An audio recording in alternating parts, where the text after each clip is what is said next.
The Northwest Women's Shooting Network is a comprehensive resource in person and online for all women's shooting needs and questions. Everything from basic education to continuing education, we are here to help you find and buy the right gun for you, get the proper skills for personal protection, and to create a welcome and safe environment to learn with other women. Coming from over 30 years of combined experience in the shooting industry, we are mothers, sisters, wives, and just plain awesome gals. In other words, just like you. Our commitment is to help you become an informed, skilled, confident woman. We are based out of West Coast Armory North in Everett, Washington, minutes north of Seattle. We offer a variety of events, seminars, training, and more. Already we have hosted a variety of events such as Kids Safety Day, Ladies Night Out, and shopping events. And we also hold regular women-only classes in addition to our Ladies Shooting Club and Ladies League. At the range, we have over 70 rental firearms for you to try before you buy, and every Thursday is Ladies Day. Find us at westcoastarmorynorth.com under the Women's Network tab and on Facebook at Northwest Women's Shooting Network.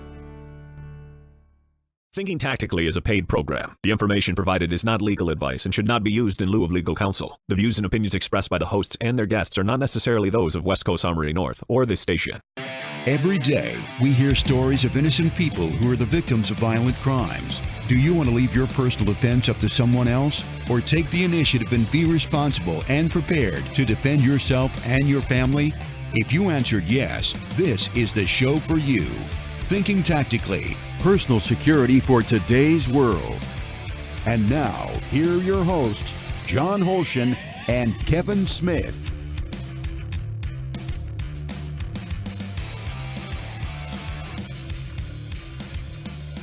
Good morning and welcome to Thinking Tactically, Personal Security for Today's World. I'm Kevin Smith. And this is John Holshin. Thank you for joining us this week. We're going to have discussions about everyday carry. We're going to be joined in studio by Annette Watcher, the 30 cal gal. And we're going to start today with some lessons from the news. So John, what do you got for us this week? This story comes out of Louisville, Kentucky area. And actually the first story comes from a couple of years ago. Carolyn Meadows was pulling into the parking lot of a large grocery store. It was midday. She's got a lot on her mind. I'm sure she's thinking about, that errand and some other errands. And as she pulls into the parking spot, as she describes it, a man appears. He's already angry and distraught. He's beating on her car and yelling at her. And one of the things I thought was interesting here is in the interview, she says, I thought maybe I had hit him or run over his dog or something. That's a quote. So, to me, that right off, that's an example of what we call denial. And it leads her into thinking about everything other than her personal security. As the situation unfolded, she rolls down her window. As soon as she rolls down the window, he reaches inside, unlocks the door, opens the door, yanks her out onto the pavement, jumps in, and steals her car. They caught him. Police caught up with him a while later, and she got her car back with a few extra dents on it and so on. But, let's examine this situation right off. We should think about a structure of an approach to problems and a structured approach whenever we can. And in this case, you're in your vehicle. You're nearly stopped. You're moving very slowly or nearly stopped. You're in a confined area. What do we need to think about? Well, number one is the integrity of the vehicle itself. If your window's up and your doors are locked, they've got to break the windows unless they're talking about a firearm. But that's that first confirmation, that first moment. So as soon as the situation starts developing, I have the first clue the situation is developing. I take just a very brief moment of time to just confirm the status of the vehicle, and that is the windows are up, the doors are locked, the engine is running or not, because that's going to impact on my mobility. So I take that moment, I confirm the vehicle's the way it ought to be, I look at him, try and judge what I can. Look around, make sure he's not just a distraction. Is there anybody else involved in this thing as well? No, pretty straightforward. I have some guy behaving irrationally. The last thing I want to do is give him access to me. Why do I ever want to interact with somebody that's behaving irrationally? Even if I think I've bumped his car, there's nothing that says that I need to put myself at risk to deal with this situation. So the first rule is, as a quote from an old movie, they say never get out of the boat. In this case, never get out of the car or give him access into your car. You might say, well, what if I know, John, that I've had a fender bender with this guy? Absolutely, we need to deal with that, but we don't have to put ourselves at risk to do it. In that situation, I'm going to go ahead and pull out of that parking spot, and I'm going to drive to a safe place. Classic thinking, they'll tell you, well, drive to the nearest police station. Well, I can tell you as I go about town, I very seldom know where the nearest police station is. So if I did, that would be a possibility. But all I really need to do, in that case, I might pull right up in front of the store, or I might pull out of that parking lot into the next parking lot, or I might even go around the block. And at that point, I get on the phone to 911 and say, hey, I've had a fender bender, but the other driver was so irate, I was in fear for my safety. They were angry to the point that I didn't feel I could safely stay there. So I've pulled around the block, and I need a police officer to come here. I'm waiting here for the police. So don't be fearful that you're going to be charged with fleeing the scene of an accident or something like that. That will never happen as long as you're only going a reasonable distance and you're immediately calling the police and telling them where you are and why you went there, and that'll be fine. Your personal safety and security is paramount. Again, anytime I'm seeing somebody that looks like they're mentally out of control, emotionally out of control, and in an unsecure situation, I just don't want to interact with that person, and I don't have to. Yeah, and that's kind of one of the keys there is don't put yourself in a situation where you're going to potentially be at harm. And in this situation, the lady didn't need to roll her window down. She didn't need to engage with somebody that was clearly disoriented or acting irrationally. She's in a situation where as long as you're paying attention, you should know if you've hit a car or a dog or something else. And she clearly either wasn't paying attention to that part and somehow felt that she might have hit something, which, like you said, that's more likely she was just trying to justify why she did the action. We just unconsciously rationalize things away in many cases. Yeah, so we're sitting here with a situation where if she's aware of her surroundings, she knows not to open that door or roll down the window. Exactly. Talk to him through the window, but no reason to give him access. Yeah. So pretty straightforward. The key there is just think tactically. Again, we need to be thinking tactically in all situations, consider the impacts to our personal security, and find ways to deal with the situation, deal with the developing problem that does not put us at physical risk. All right, sounds good. We're going to take a quick break here. Remember, if you have any questions, email us at thinkingtactically@gmail.com. And then when we return, we're going to be talking about everyday carry. So stay with us. You're listening to Thinking Tactically on Fox Sports 1380. You're listening to Thinking Tactically, personal security for today's world. Brought to you in part by West Coast Armory North, providing expert personalized service to each individual client. For more information, log on to westcoastarmorynorth.com. Insights Training Center is locally owned and nationally recognized and offers the most complete self-defense, firearms, and tactical training available to civilians and private organizations, law enforcement, and military. In business for over 20 years, they've taught more than 20,000 private citizens, law enforcement officers, instructors, SWAT teams, corrections personnel, security officers, and military personnel, offering classes from basic self-defense and handgun safety to advanced tactic classes and everything in between. Insights Training Center has a course for you. Their professional instructors come from highly specialized and thorough backgrounds in law enforcement, military special operations, and the private sector. Visit insightstraining.com for a complete list of upcoming classes.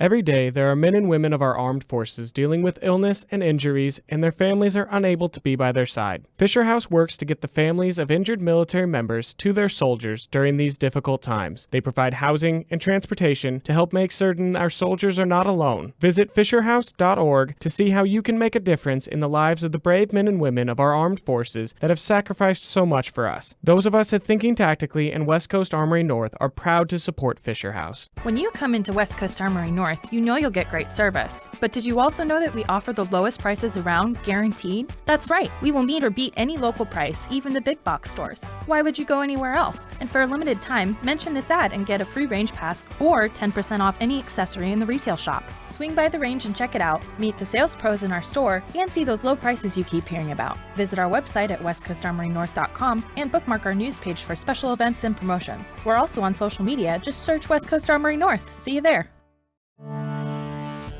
The Northwest Women's Shooting Network is a comprehensive resource in person and online for all women's shooting needs and questions. Everything from basic education to continuing education, we're here to help you find and buy the right gun for you, get the proper skills for personal protection, and to create a welcome and safe environment to learn with other women. Coming from over 30 years of combined experience in the shooting industry, we are mothers, sisters, wives, and just plain awesome gals. In other words, just like you. Our commitment is to help you become an informed, skilled, confident woman. We are based out of West Coast Armory North in Everett, Washington, minutes north of Seattle. We offer a variety of events, seminars, training, and more. Already we have hosted a variety of events such as Kids Safety Day, Ladies Night Out, and shopping events, and we also hold regular women-only classes in addition to our Ladies Shooting Club and Ladies League. At the range, we have over 70 rental firearms for you to try before you buy, and every Thursday is Ladies Day. Find us at westcoastarmorynorth.com under the Women's Network tab and on Facebook at Northwest Women's Shooting Network. Taking responsibility out of someone else's hands and putting it into yours. This is Thinking Tactically, personal security for today's world. And now, back to more of the show. Here are your hosts, John Holshin and Kevin Smith. All right, welcome back to the show, Thinking Tactically on Fox Sports 1380. We're now going to be talking about everyday carry. I know, John, you've got a few different things that are not just firearms that you want to talk about. Yeah, everyday carry is a concept that, it's been around a few years. I really don't know where it started. You might see it abbreviated if you're out there online. You'll see EDC, and sometimes folks have asked me, what's this whole EDC thing? Well, the concept of everyday carry, as Kevin said, is not just about firearms. It's really about preparedness. It's, kind of get back to the Boy Scouts, Girl Scouts of being prepared every day for situations that you might find yourself in. And so, I'll approach it. Let's talk about it kind of from the point of view of equipment, things I'd like to have with me. And the idea is that these are things that we may use multiple times a day. For example, the first everyday carry tool that I think of that is something we use every day that is also part of your self-defense equipment is your phone, of course. Your ability to call for help is the ultimate expression of that, right? The old 911 call. And nowadays, our phones can do so much more for us in terms of personal security. Obviously, if we're traveling, the ability to have maps and pictures of where we're going, know what we're looking for, know how we're going to get there, keeps us from blundering around in potentially bad areas or being exposed to people that might be looking to take advantage of travelers and that sort of thing. So the first thing I think about in terms of everyday carry equipment is simply my phone and what it can do for me. And maybe another time we'll get into specific apps, phone apps that have to do with personal security. Second for me is a pocket knife. I grew up with pocket knives, the idea that, you just never know. Nowadays, doggone packaging for so many products is designed to be, pilfer-proof and child-proof and one thing or another, and I play hell getting it open. I was going to say, a nice folding knife slices right through most of that packaging. Yeah, exactly. Now, when we start talking about potentially using a knife as a last-ditch defensive tool or emergency tool, the ability to access it quickly is an attribute. And some things that you can, some features on knives that impact on that. The Spyderco company with their Clip-It knives was the first knife that I was familiar with that had an external clip on the knife designed to clip it in your pocket. And the benefit of that is it stays in one place. It's not down in the bottom of your pocket mixed in with your keys and your pocket change and other things. It's held up near the top, and it's accessible for quick access, whether that is an emergency where you cut somebody's seatbelt to help get them out of a crashed vehicle that's in danger, in a dangerous place, or potentially in danger of a fire, or whether that's a last-ditch self-defense tool. That same clip, whether I'm carrying it in a purse, I don't carry mine in a purse, but I was going to say, John, did you have something you wanted to talk about now? Yes. But in your purse, day pack, anything like that, you can clip it in a pocket and it stays put. So I like a knife with a clip, and I also like it to be one-hand opening. There are studs and discs, and of course the Spyderco hole. All of these are things that are designed to allow you to open that knife with one hand relatively quickly. Actual switchblade knives are a whole nother category, and we really don't need to go there. We don't need that for this type of tool. Simply the ability to open it quickly with one hand is helpful. Which a lot of your folding knives nowadays, you can have it designed to where you can easily open it with one hand. Exactly. Yep. Next on my list is a flashlight, and I have some form of little flashlight with me always, if it's just a little keychain of light or something a little bit bigger that fits in a pocket. And, you know, it amazes me how often both the flashlight and the pocket knife, I'll have a reason to use it often to help someone else. Somebody drops something and it rolls underneath a piece of furniture or underneath a piece of equipment. And I get my light out and look under there, and we find it and we fish it out. And the person comments, do you carry that all the time? I'm like, yeah, I do. Well, why? And I always think to myself, well, we just had an incident happen where without it, we would have had a lot more trouble dealing with this. And you're asking me why I carry it. I don't get it. I think that should have been self-explanatory why you carry that flashlight. Exactly, yeah. Then we move to more, self-defense oriented specific items, things like pepper spray, oleocapsium, or OC.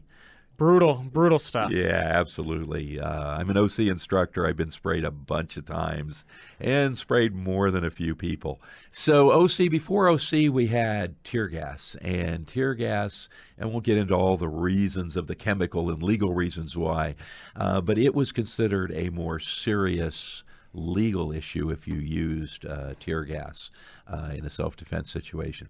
Pepper spray being a natural substance, it's made actually from ground peppers. The legalities involved, it's a very, very low level of force. And in a situation where someone's out of control and threatening you with physical violence, the ability to use an irritant spray like pepper spray to give them something to think about while you exit the scene can a very comforting ability to have.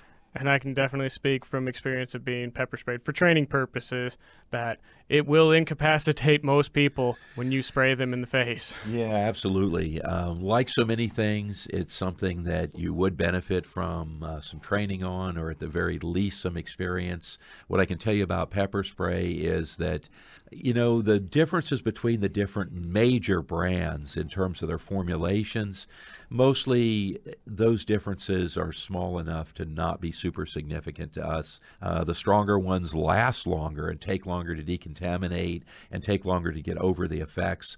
That's less important to me as a private citizen. I want the effect to come on long enough for me to get away from the situation, and that's really all I'm worried about. What I really look at for pepper spray is I look at the container.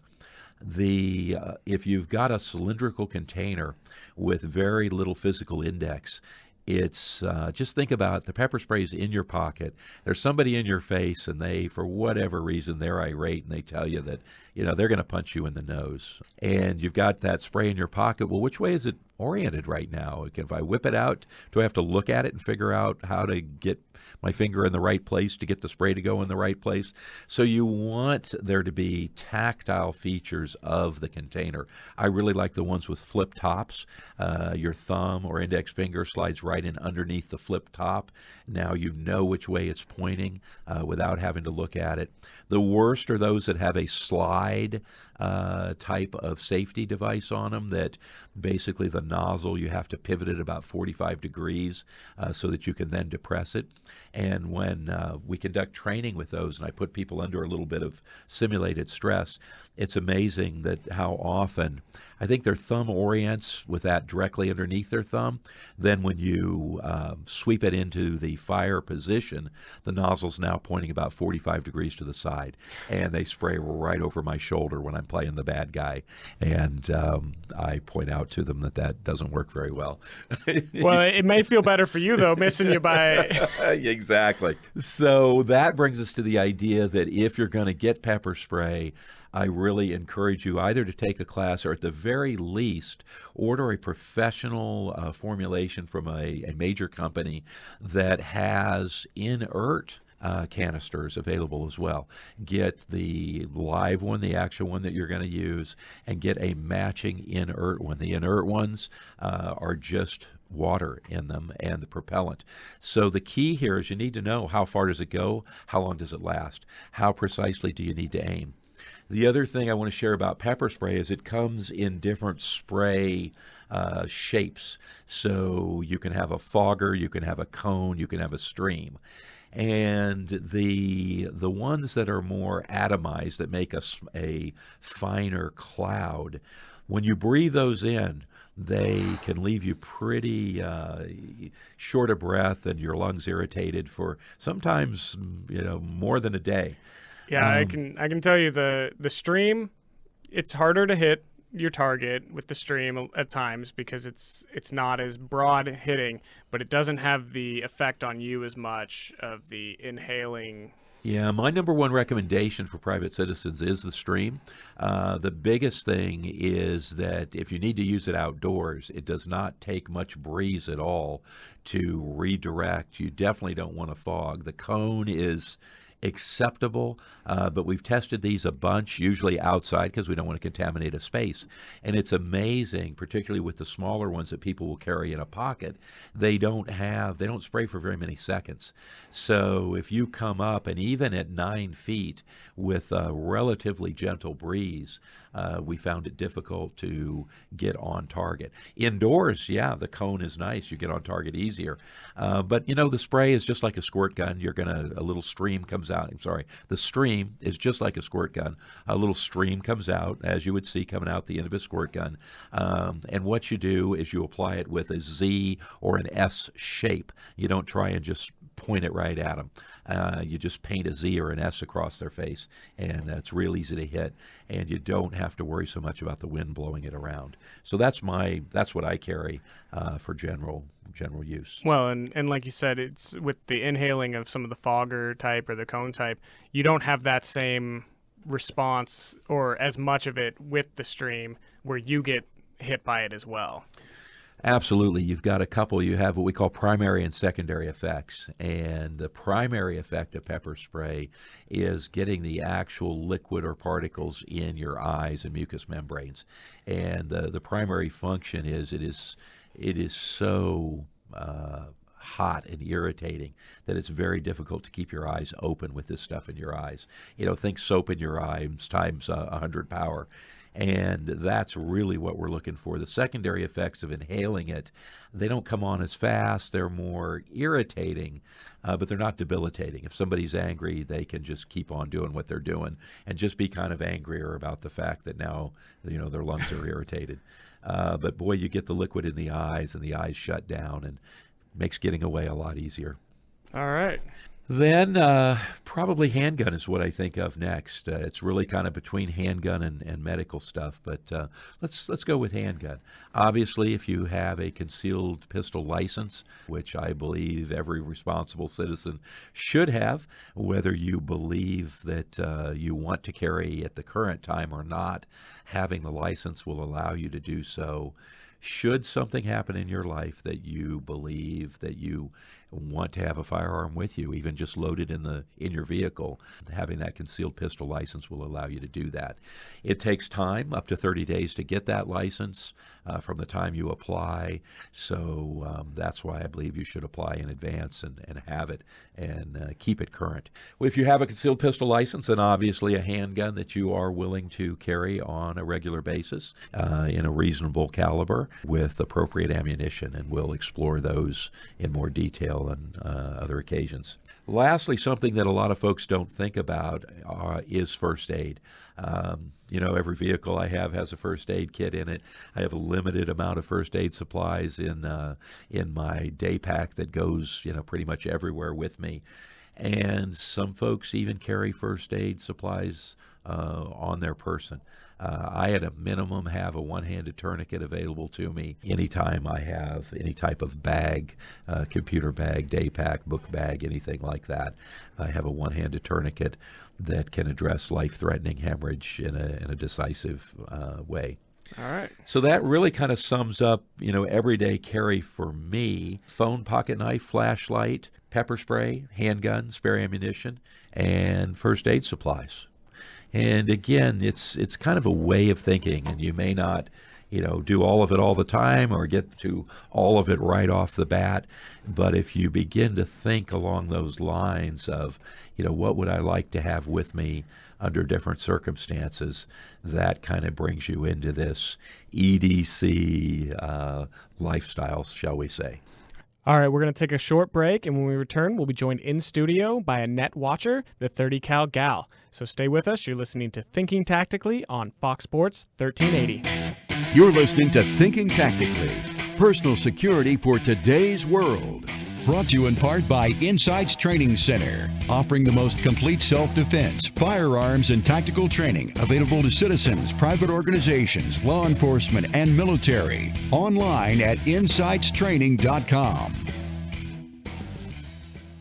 Every day, there are men and women of our armed forces dealing with illness and injuries, and their families are unable to be by their side. Fisher House works to get the families of injured military members to their soldiers during these difficult times. They provide housing and transportation to help make certain our soldiers are not alone. Visit fisherhouse.org to see how you can make a difference in the lives of the brave men and women of our armed forces that have sacrificed so much for us. Those of us at Thinking Tactically and West Coast Armory North are proud to support Fisher House.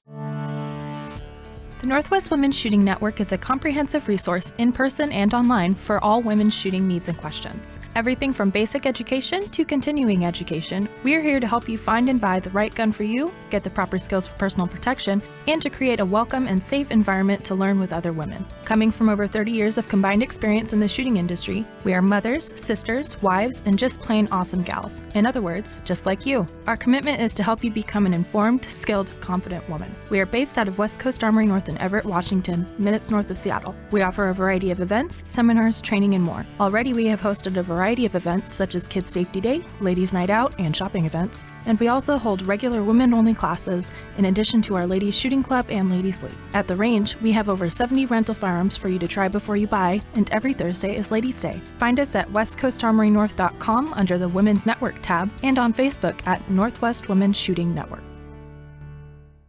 West Coast Armory North is known for its low prices and great customer service, but did you know we have training classes as well? In fact, we're introducing a new course, Handgun 101, designed with new and returning shooters in mind. Our Handgun 101 course is 3 hours long, covers handgun marksmanship, how to load, unload, and safely handle and fire a variety of handguns. All equipment is provided, and you'll leave with a free bronze membership to our range. All this for just $75. Sign up now on our website under the Classes tab at westcoastarmorynorth.com.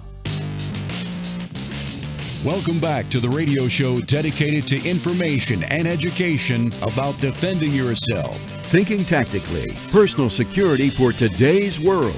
Once again, here are your hosts, John Holshan and Kevin Smith.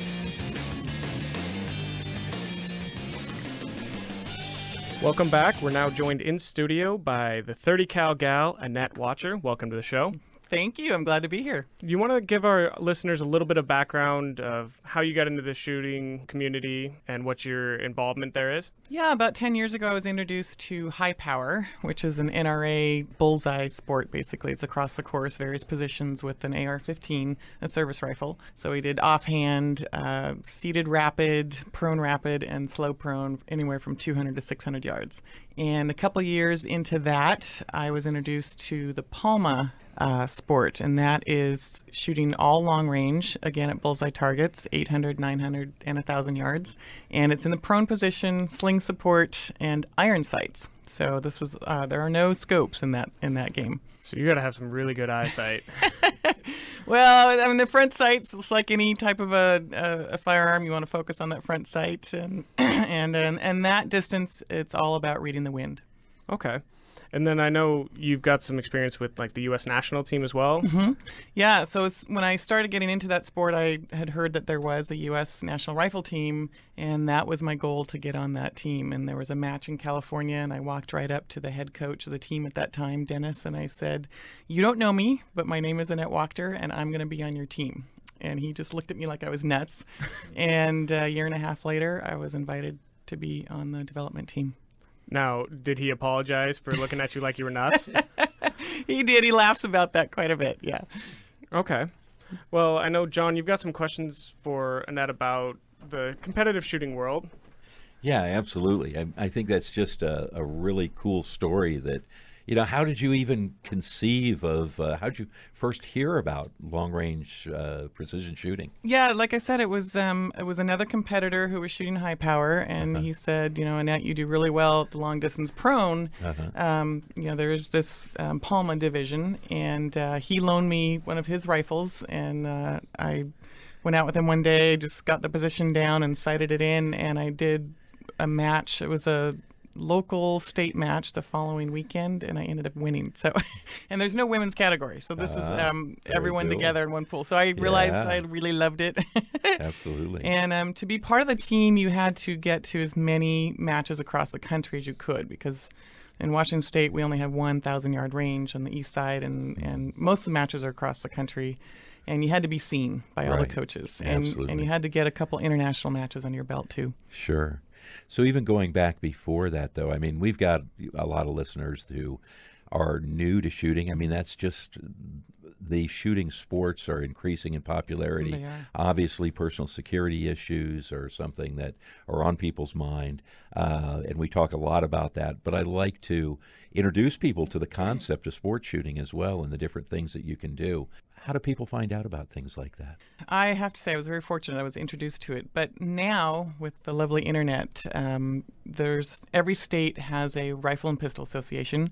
You can find that online, and within there, that's more the high power. You'll find small bore bullseye pistol and the high power bullseye sports in there.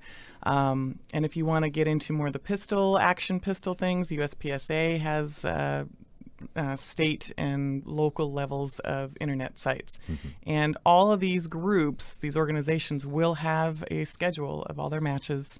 I highly recommend, and it's what I did, is going to a match first just to watch, just to spectate and talk to people, see what equipment they're using, and how, and they are very friendly, especially towards women. They want us to get involved and new shooters to get involved. I mean, these sports need to be kept alive, and that's a big part of it.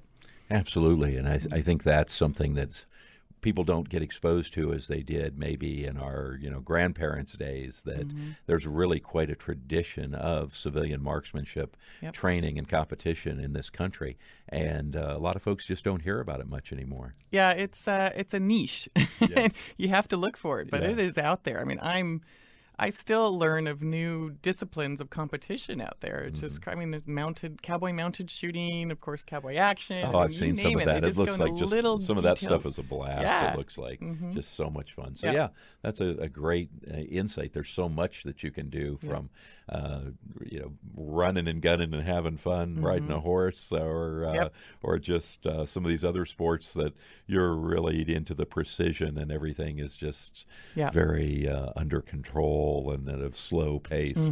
What do you enjoy most about it? To me, it's very zen.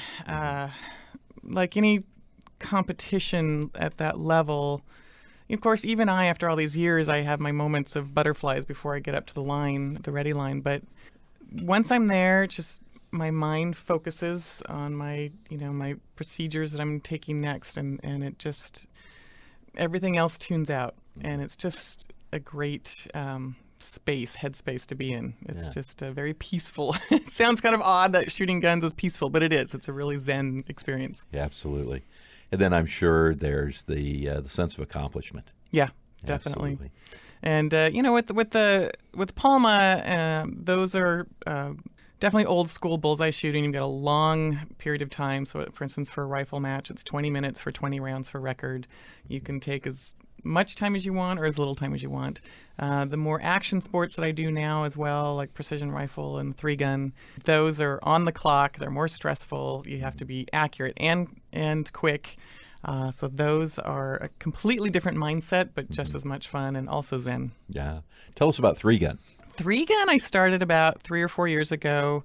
Exactly as it sounds, there's 3 guns. So you have a pistol, a shotgun, and a rifle. And all of these guns are going to have to be sort of embellished a bit with state-of-the-art, fast triggers and extra magazine capacity and things like that. And there are different categories within it. So there's open category, which has an optic on every gun, and for instance, shotgun, you can have like the Segas, the magazine fed. Or there's just the tactical, which is you get an optic on your rifle and you can do semi-auto shotgun, and then of course like a 9mm semi-auto pistol, and heavy metal, which is my new favorite. It's a 308, so an AR-10. Heavy metal. Yep. And in the hardcore heavy metal, it's a pump shotgun, and then you have a 45 single stack. I see. But there's various versions of that as well. A lot of fun. It sounds like it, absolutely. So has this led you also to any involvement or thought about the personal security aspects of firearms? Sure. Like I said, I started my whole gun life, did not start until I picked up the service rifle 10 years ago. And before that, I had no experience around guns. And from there, actually, I worked for a couple years part-time at West Coast Armory in Bellevue. And that was the first time I was really exposed to pistols and self-defense classes through Insights. And I learned so much being there because in the store and in the range, there's all the different pistols that you can try and that we were renting out. So I think I tried every single gun in the case. Absolutely. Became familiar with revolvers and pistols. And taking the classes, you think you know a lot when you're just surrounded by it. But then when you start getting involved in the training, you don't know anything. I mean, I can still now, I've taken probably 3 or 4 of your basic handgun courses, self-defense, and I could still take them again because it's every person you take a class from, every instructor is going to have a different point of view, and you learn something new in each class. And then, of course, you graduate to more intensive classes, drawing from the holster and deep concealment, and all of those you can't learn enough. I mean, you can't stop learning. I know for myself even, it's, those foundational skills, you continue to refine them and learn them at new levels. And, and that's just the way we do it, even talking about how we discuss, for example, manipulating a trigger with someone at the very beginning stages.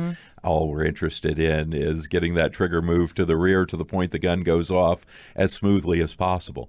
But then later you're going to want to be able to do that quickly. And so then some other techniques come in to be able to do it quickly while maintaining your accuracy and so on. So there's layers upon layers. It's like building a structure. Right. And I feel competition has been a huge asset in that because it puts you under stress. And you have to be accurate as well as quick. Absolutely. And so in the self-defense situation, you want those skills, and they're great to have. So that's why I highly recommend people get into competition just for that reason, again, as well as being fun. Yeah. Absolutely. You mentioned something else interesting as part of your development, getting to try a bunch of different guns. And I think that's really important also. And you've got to actually shoot them to know, what you've got. It's otherwise, it's like going to a used car dealer or any car dealer and walking around the lot. You know what you like to look at, but you don't know how it's going to drive. Well, and it would sort of drive me nuts how women would come into the range and say, oh, my significant other just bought me a new pistol for concealed carry, what he thought I would like. And then they go out and they try it, and they're like, I'm not sure if I like this thing. And I'm not enjoying this so much. Yeah, I wish they would, I just, please try everything before you get it. Then tell him or her that you want that gun for your birthday, Exactly. Yeah, and that's put a little plug in here. The good ranges, as in West Coast Armory North. Yes. We've got over 70 guns in the rental case, and for one fee, you can take out all of those guns one at a time and try them. And we love doing that because before we sell a gun, we want it to be a gun that people are going to find meets their needs, and they're going to enjoy shooting and shoot enough to develop some skill with it. Right. That's really important. Yeah, absolutely.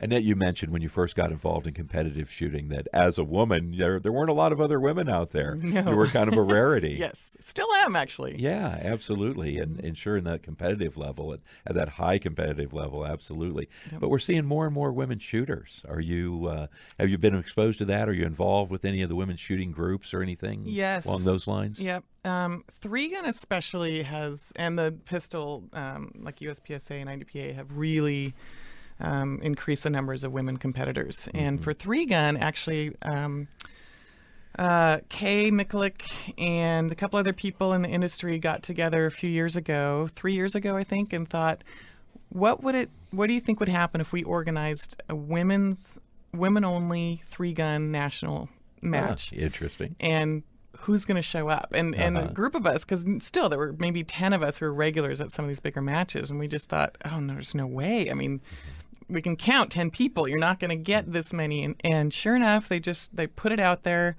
200 women from around the country showed up at the very first women only. That's incredible. Yeah, and it was a huge Where was it held? sponsored. The first one, Georgia. And so 200 women from across the country traveling. Yep, and they all came out compete. there.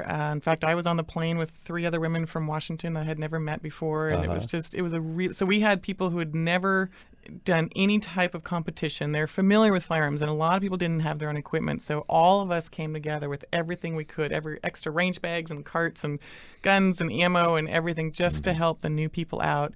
And the course of fire was set up that it was challenging still for those of us who wanted to have a little bit of competition, but it was also there for the new people, and it was such a success, and huge sponsorship came out for that. Brownells, I think, was the leading sponsor, but it was such a great experience, and these women came back for the second year in a row. Again, it sold out, and it's been a big success. Awesome, very popular, yeah. And it went from, I remember after that first event, all of a sudden there were 30 more professional pages, Facebook pages of women shooters. So it was a really neat thing to see. Absolutely, yeah, very cool. And that's true that this sport lends itself, or these sports lend themselves to a wide range of skill levels, because with good design and layout, safety is the number one factor. Yeah. But once you've got that layout, people can compete, can run the same course of fire, and it's kind of just wherever they are in their development of expertise and skill. And it was nice. We had, one of us was a pro on each squad, so we could guide people through the course of fire. Again, I think just the shooting community, people don't realize how great everyone is very generous, extremely helpful. We want new shooters. We will do anything we can to help each other out. If things break, you get a new one handed to you. It's a really great thing. Yeah. So for any of our listeners out there that just think, wow, I don't really know what in particular, it sounds like there's a whole bunch of different niches, as you say, where should I go? What should I do? What would you suggest? Where do they start? I actually think to start at a action pistol type of a thing, because it's one gun, and then you can get out there. It's a little less expensive, especially with the ammunition, 9mm, and it gives you the experience of the timer and the different courses of fire, paper and steel, running and gunning, and then from there, when you become familiar with that, then lead into 3-gun or something. So I'm looking at the more fun, active sports. And then for me, I, of course, am a long-distance person, so it's the precision rifle that I gravitated towards recently, especially. And so that's also a timed hit factor environment, but we have unknown distances out there, out in the wilderness, and all with long-range rifle. So much fun. Very cool. So practical pistols. So a couple organizations out there you could look up, folks. USPSA, which is the United States Practical Shooting Association, and the IDPA, the International Defensive Pistol Association. Both of those are organizations who run competitions, handgun competitions throughout the country, and are great places to start. Check in with your local ranges. There's, for example, West Coast Armory North. We have every Tuesday, there's a pistol competition that is based on the IDPA rules, but actually is not an IDPA sanctioned event. And you'll find that also if you check in with your local ranges. So that's 2 ways to go about it. You get online and search United States Practical Shooting Association or the International Defensive Pistol Association, or you get out there and touch base at your local ranges. Ask them, even if they don't have the competition at their range, they know who does. Yeah. And as Annette has said, you'll meet a lot of great people. Some of us, as you mentioned, squatting. So you're going through with a group of people to each stage of the competition.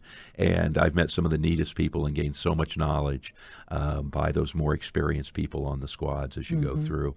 And they're more than happy to share that knowledge with you and help you develop as you move along in the competition. Right. And a lot of those organizations online will also have forums, and you can get tons of information in there and ask as many questions as you'd like. Yeah. So. Annette, thanks so much for coming in. It's great to talk with you, and as always, I love to get your perspective on things. Well, thank you. Having to do with the shooting community, competitive shooting community. Obviously, women in shooting, but it goes far beyond that. Yeah. You're a shooter. And, I am a shooter. That's awesome. Representing men and women out there, There trying you go. So Annette, before you leave, I'm sitting here looking at the jewelry that you've got on, and I know that your webpage had stuff that they can buy that's firearms-related jewelry. So why don't you, what's the deal with that? Well, obviously, I have a lot of components lying around after I've been shooting for a while, so I thought I would do something. So yes, I upcycle brass, a lot of brass components. So I make a line of gun jewelry, if you will. That can be found, of course, on my website, and that is 30calgal.com. And 30calgal has all sorts of social media outlets, Instagram, Twitter, Facebook, you name it. It's all out there. Okay, so just in time for Mother's Day. Yeah, you bet. If your mom or wife is a shooter, she's got some great jewelry there that's firearms related. Yeah. And then you'd said also you've got a show that was coming out with... Yeah, it just released. It's online in various cable networks. It's called Gun TV, and it is basically a live shopping network for the gun industry. And it aired April 1st, and I'm one of the 10 hosts of the show, so it's been a lot of fun. Okay, sounds great. And remember, you guys can check out her webpage at 30calgal.com. Thank you for coming out today. Thank you for having me. It was great. All right, we're going to take a short break here, and when we return, we're going to be answering some questions we've received. So stay with us. You're listening to Thinking Tactically right here on Fox Sports 1380. You're listening to Thinking Tactically, personal security for today's world. Brought to you in part by West Coast Armory North, providing expert personalized service to each individual client. For more information, log on to westcoastarmorynorth.com. Insights Training Center is locally owned and nationally recognized and offers the most complete self-defense, firearms, and tactical training available to civilians and private organizations, law enforcement, and military. In business for over 20 years, they've taught more than 20,000 private citizens, law enforcement officers, instructors, SWAT teams, corrections personnel, security officers, and military personnel, offering classes from basic self-defense and handgun safety to advanced tactic classes and everything in between. Insights Training Center has a course for you. Their professional instructors come from highly specialized and thorough backgrounds in law enforcement, military special operations, and the private sector. Visit InsightsTraining.com for a complete list of upcoming classes. West Coast Armory North is known for its low prices and great customer service, but did you know we have training classes as well? In fact, we're introducing a new course, Handgun 101, designed with new and returning shooters in mind. Our Handgun 101 course is 3 hours long, covers handgun marksmanship, how to load, unload, and safely handle and fire a variety of handguns. All equipment is provided, and you'll leave with a free bronze membership to our range. All this for just $75. Sign up now on our website under the Classes tab at westcoastarmorynorth.com. Every day, there are men and women of our armed forces dealing with illness and injuries, and their families are unable to be by their side. Fisher House works to get the families of injured military members to their soldiers during these difficult times. They provide housing and transportation to help make certain our soldiers are not alone. Visit fisherhouse.org to see how you can make a difference in the lives of the brave men and women of our armed forces that have sacrificed so much for us. Those of us at Thinking Tactically and West Coast Armory North are proud to support Fisher House. You're listening to Thinking Tactically, personal security for today's world. Heard every Saturday morning at 9 a.m. on Fox Sports 1380. Once again, here are your hosts, John Holshin and Kevin Smith. All right, welcome back. This is Thinking Tactically, personal security for today's world. So, John, we've had a few questions that have come in that are about AR for home defense and what your thoughts are on that, especially with regards to like caliber, the types of ammunition, and whether or not it's going to go through walls, that sort of thing. Sure. So just for those that may not be familiar with the term, AR is short for automatic rifle, which really what we're talking about now. When people say AR, for the most part, they're talking about the family of rifles that has grown out of the M16 military rifle, the modern black rifle. So you might hear AR, M4, Some folks even still say M16. So the question, as you say, often it has to do with a concern with what people term over-penetration. And the idea is the rifle just too powerful to use in a home defensive situation? So, let's examine that a little bit. The issue is that it's not a zero-sum game. The fact of the matter is, any firearm that is adequate for self-defense has to have a certain amount of power. That power is represented in penetration. That power can be measured in foot-pounds of energy. We look at expansion. We look at shooting it into ballistic gelatin and the, quote, wound channel in the ballistic gelatin. And what we find is that, it's pretty well defined these days. A 9mm is really now considered a very adequate caliber for self-defense. There's been great strides made in the engineering of projectiles, but whatever particular flavor, whether it's 45 or 9mm or 40 caliber handgun that you're talking about, if you test those by shooting them through typical residential construction, what you'll find is that all of those will penetrate multiple interior walls and an exterior wall, depending upon, obviously, if all they go through is the sheetrock, or do they happen to hit a 2x4 along the way? But typically what we see is any defensive caliber handgun will penetrate 4 interior walls and an exterior wall if that's all it strikes. So to start with this idea of over-penetration, there's no such thing as a defensive firearm that will not penetrate out of your house should you fail to hit the target. It's just that simple. The rifle's going to be right there with it. With the AR, which is typically 5.56 caliber or 2.23 in the civilian measurement, the fact is that there are relatively light hunting loads and some very specific loads that are designed to break up fairly quickly in whatever it is they strike, and you do not find a significant difference. In some cases, we can actually find 2.23 rounds that penetrate less than a 40 caliber, for example, defensive round. But in every case, it will still penetrate through 3 to 4 interior walls and an exterior wall. So this idea that I can find a gun that is safe to miss with and shoot indiscriminately in a residential environment is just wrong to begin with. And so right off, we need to put that to rest. If it's powerful enough for self-defense, it will exit your home should you hit nothing but walls. So that's, we could say, is a wash then between the rifle and the handgun as far as that goes. So what are the benefits? Well, a couple of benefits of the rifle are, one, takes less training to achieve a higher degree of precision with the rifle, a lot less training. I've been conducting some private training for some folks, and they're about 15 hours into their defensive handgun training. And they have a capability to hit, let's say, an 8-inch oval pretty much every time out to 15 yards. But it's been a long process of development of that skill over this 15 hours. I put a rifle in their hands for the first time ever this weekend and went to 20 yards, over twice the distance that we were shooting otherwise. And every person put every shot into the center zone of the target with no training whatsoever, or just the very rudiments of training. So the ability to shoot precisely, much more precisely, with much less training is there with the rifle over the handgun.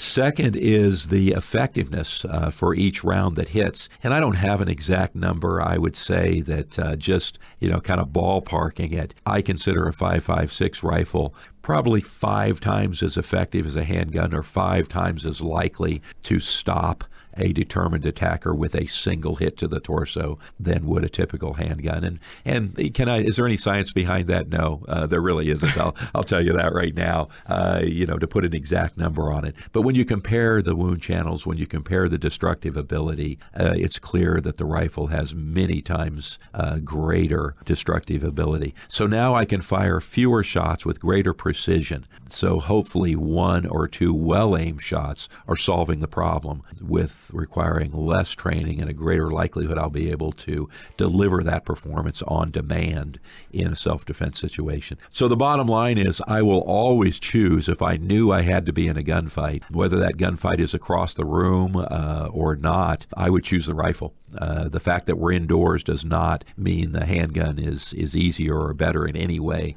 I would always choose the rifle. The benefit of a handgun is its convenience. It's a lot easier to carry it around. It's a lot easier to have it immediately available to me. But if I can have the rifle, I'll always choose the rifle. Well, that goes back to our previous episode when we talked about the home defense plan and being able to easily secure a handgun in your home that's accessible in a home defense situation versus the rifle that typically ends up needing to be in a safe to keep it secure and a lot more difficult to get to. Exactly.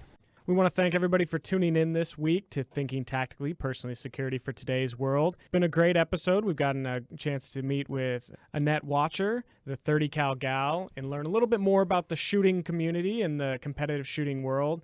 Remember, if you have any questions, please email us at thinkingtactically@gmail.com, and we'll try to get to your questions next week during our episode. And you can check out West Coast Armory North's Facebook page or go to westcoastarmorynorth.com to learn more information about the show and what's going on at the shop, or to stop by. It's down at South Everett. Also, remember, next weekend is Mother's Day weekend, so stop on by the shop. It's 15% off all ladies' accessories, and with every firearms purchase next weekend, you'll receive a free ladies shooting t-shirt, and then mothers shoot for free all weekend. So stop on by West Coast Armory North next weekend to celebrate Mother's Day. And don't forget to tune in next weekend right here on Fox Sports 1380 to Thinking Tactically at 9 a.m. Until next week, stay safe.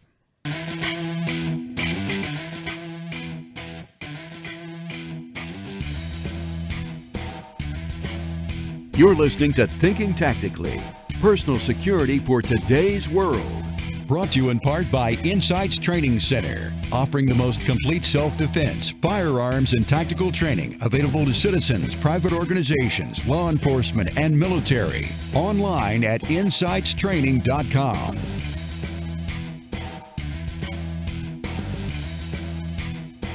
Every day, there are men and women of our armed forces dealing with illness and injuries, and their families are unable to be by their side. Fisher House works to get the families of injured military members to their soldiers during these difficult times. They provide housing and transportation to help make certain our soldiers are not alone. Visit fisherhouse.org to see how you can make a difference in the lives of the brave men and women of our armed forces that have sacrificed so much for us. Those of us at Thinking Tactically and West Coast Armory North are proud to support Fisher House.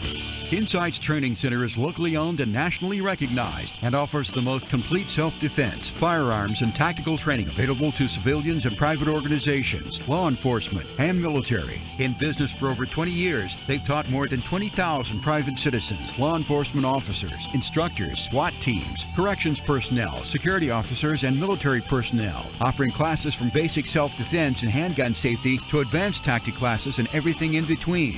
Insights Training Center has a course for you. Their professional instructors come from highly specialized and thorough backgrounds in law enforcement, military special operations, and the private sector. Visit insightstraining.com for a complete list of upcoming classes. When you come into West Coast Armory North, you know you'll get great service. But did you also know that we offer the lowest prices around, guaranteed? That's right, we will meet or beat any local price, even the big box stores. Why would you go anywhere else? And for a limited time, mention this ad and get a free range pass or 10% off any accessory in the retail shop. Swing by the range and check it out, meet the sales pros in our store, and see those low prices you keep hearing about. Visit our website at westcoastarmorynorth.com and bookmark our news page for special events and promotions. We're also on social media, just search West Coast Armory North. See you there. The Northwest Women's Shooting Network is a comprehensive resource in person and online for all women's shooting needs and questions. Everything from basic education to continuing education, we're here to help you find and buy the right gun for you, get the proper skills for personal protection, and to create a welcome and safe environment to learn with other women. Coming from over 30 years of combined experience in the shooting industry, we are mothers, sisters, wives, and just plain awesome gals. In other words, just like you. Our commitment is to help you become an informed, skilled, confident woman. We are based out of West Coast Armory North in Everett, Washington, minutes north of Seattle. We offer a variety of events, seminars, training, and more. Already we have hosted a variety of events such as Kids Safety Day, Ladies Night Out, and shopping events. And we also hold regular women-only classes in addition to our Ladies Shooting Club and Ladies League. At the range, we have over 70 rental firearms for you to try before you buy, and every Thursday is Ladies Day. Find us at westcoastarmorynorth.com under the Women's Network tab and on Facebook at Northwest Women's Shooting Network.